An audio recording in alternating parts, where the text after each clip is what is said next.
आज का हमारा विषय है वाक्य। दो या दो से अधिक शब्दों का सार्थक समूह वाक्य कहलाता है, जिसमें वक्ता का भाव स्पष्ट होता है, बोलने वाले का भाव स्पष्ट होता है, उसे वाक्य कहते हैं। वाक्य के दो अंग होते हैं। सबसे पहले उद्देश्य और दूसरा है विधेय। इंग्लिश में होता है सब्जेक्ट और प्रेडिकेट। उद्देश्य जो वाक्य का कर्ता होता है वह उद्देश्य होता है, और बाकी जो शेष भाग वह विधेय होता है। उद्देश्य जिसके बारे में बात की जाए। उद्देश्य क्या होता है? जिसके बारे में बात की जाए वह उद्देश्य होता है। और विधेय जो बात की जाए वह विधेय होता है। जैसे साधारणतया राम स्कूल जाता है।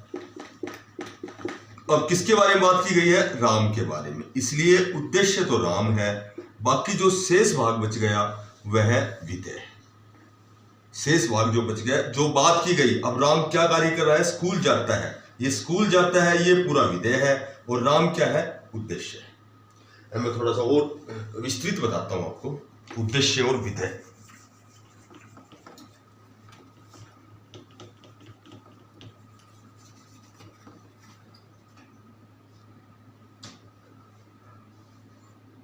जैसे मैं कहूं मेरा भाई राम धार्मिक पुस्तकें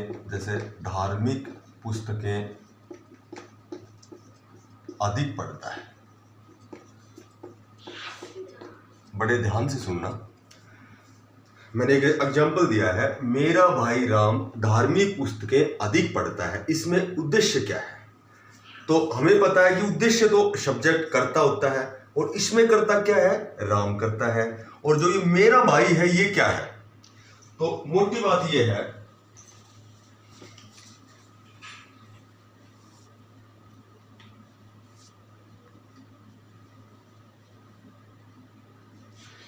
ये जो मेरा भाई है, ये जब कर्ता कारक का जो विशेषण है, जो कर्ता कारक का विशेषण है, या कह सकते हैं कर्ता का जो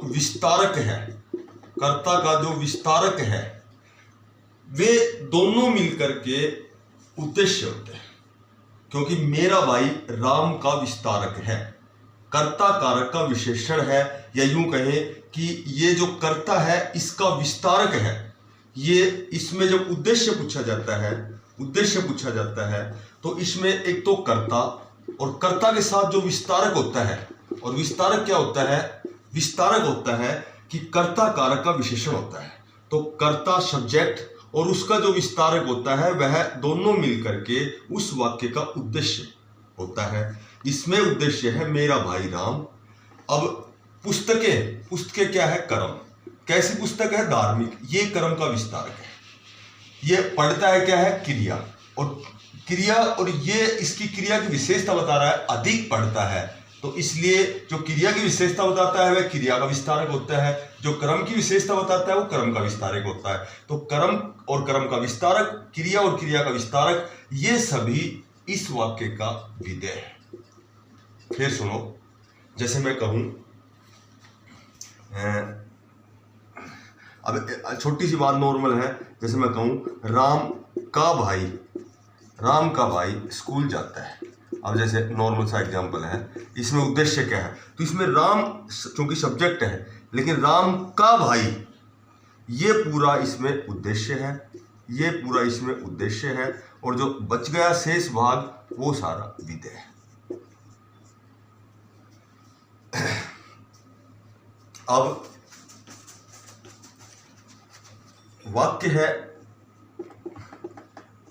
वाक्य के कितने प्रकार होते हैं? तो वाक्य के दो प्रकार होते हैं, एक तो अर्थ की दृष्टि से और एक रचना की दृष्टि से। अर्थ की दृष्टि से वाक्य के 8 भेद होते हैं।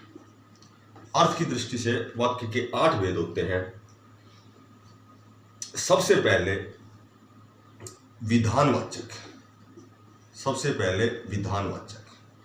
विधानवाचक वाक्य के जिस रूप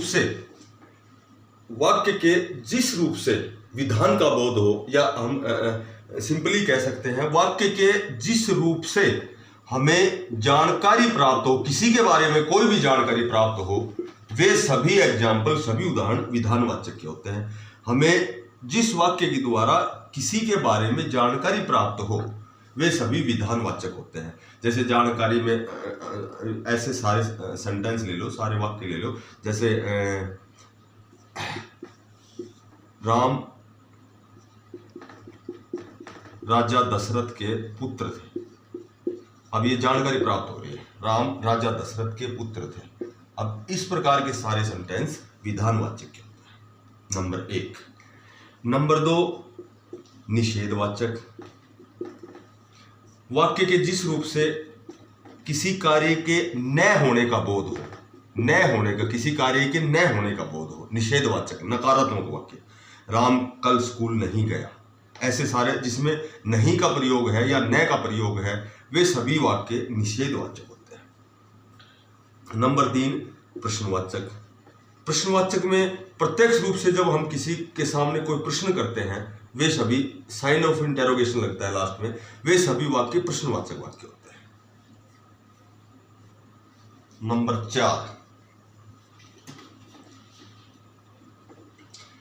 4, इच्छावाचक।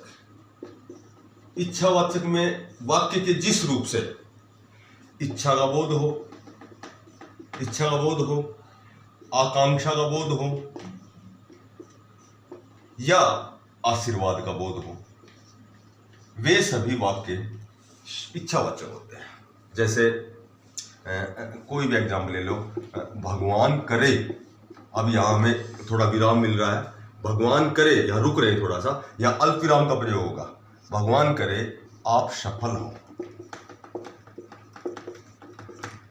तो जहां इच्छा हो, आकांक्षा हो, आशीर्वाद हो, वे सभी वाक्य इच्छावाचक होते हैं। नंबर 5, उद्गारवाचक। और उद्गारवाचक को विस्मयादिवाचक भी कहते हैं। विस्मयादिवाचक, एक्सक्लेमेशन सेंटेंस, उद्गारवाचक, यानी कि किसी भी दृश्य को देखकर, किसी भी माहौल या इन्वायरमेंट को देखकर अनायास, अचानक ही हमारे मुख से जो उद्गार प्रकट होते हैं, हम अचानक किसी भी दृश्य को देखकर जब अनायास हमारे मुख से कोई भी उद्गार प्रकट होते हैं, वे सभी उद्गारवाचक होते हैं। जैसे आह कितना सुंदर दृश्य है, कितना रमणीक दृश्य है,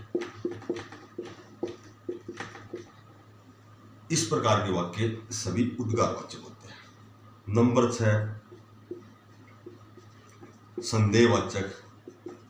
जब वाक्य के जिस रूप से संदेह का बोध हो या संभावना हो, वे सभी वाक्य, या तो संभावना की जाए या संदेह हो, वे सभी वाक्य संदेहवाचक होते हैं। जैसे राम पढ़ता होगा, शायद आज वर्षा होगी, इस प्रकार के वाक्य सभी संदेहवाचक होते हैं। नंबर 7, आज्ञावाचक। वाक्य के जिस रूप से आज्ञा का बोध हो या प्रार्थना की जाए, आज्ञा का बोध हो या प्रार्थना की जाए, वे सभी वाक्य आज्ञावाचक होते हैं। जैसे मैं कहूं कृपया यहां बैठ जाओ, कृपया यहां बैठ जाओ, इन प्रकार के वाक्य आज्ञावाचक होते हैं। और नंबर 8, संकेतवाचक।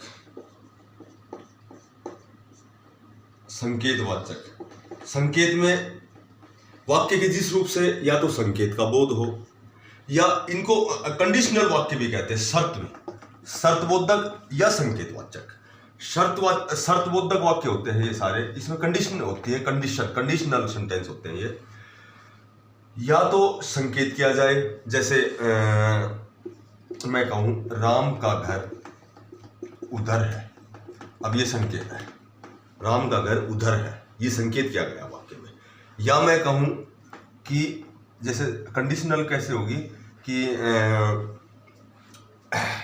यदि आप परिश्रम करते तो सफल हो जाते, ये कंडीशन हो गई। यदि आप मेरी सहायता करते तो मैं सफल हो जाता, यदि वर्षा होती तो धरती सोना उगलती।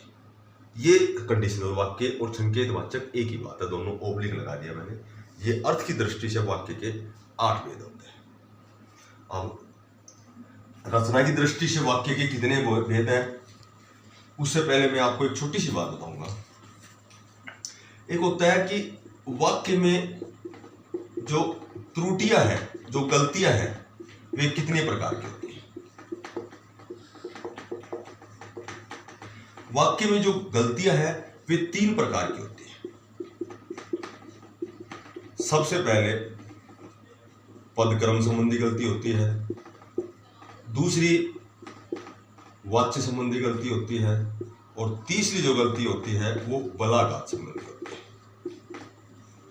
पदक्रम, यदि किसी वाक्य का, जैसे मैं कहूं कि राम स्कूल जाता है, अब इसके पदों को मैं इसका क्रम चेंज कर दूं तो वो वाक्य संबंधी गलती हो जाएगी। मैं कहूं राम जाता है स्कूल, तो ये पदक्रम संबंधी गलती हो जाएगी। वाच्य यानी कि यदि हम हमारा जो वाक्य का जो बोलने का ढंग है वो गलत होगा, बोलने का जो ढंग है वो गलत होगा, तो उसे वाच्य संबंधी गलती कहते हैं। बलाघात, वाक्य में जिस पद पर जोर हमें देना है उसकी बजाय हम दूसरे पद पर जोर देते हैं, तो वो बलाघात संबंधी, यानी कि यदि किसी वाक्य में गलत ढंग से हम जोर देते हैं, जोर देना, बलाघात, बल का आघात, गलत। जैसे किसी भी वाक्य को, जैसे आज मैं रामायण पढ़ूंगा, अब जैसे ये वाक्य है, अब यदि मुझे रुकना है रामायण पे लेकिन मैं रुक जाऊं आज पे, तो ये बलाघात संबंधी गलती हो जाएगी। या मैं रुकना है मुझे आज पे लेकिन मैं रुक जाऊं मैं पे, आज मैं रामायण पढ़ूंगा, जबकि मेरे को रुकना आज पर या रामायण पर। यदि मुझे रुकना है मैं पर जबकि मैं जोर दे दूं रामायण पर, ये भी गलती हो जाएगी। आज मैं रामायण पढ़ूंगा, यानी कि कल किसी और ने पढ़ी थी लेकिन आज मैं पढ़ूंगा, तो वास्तव में मैं पढ़ूंगा तो अल्पविराम यहां आएगा। तो बलाघात का मतलब है गलत जगह जोर देने से भी वाक्य में त्रुटियां हो जाती है। त्रुटियां वाक्य में 3 प्रकार से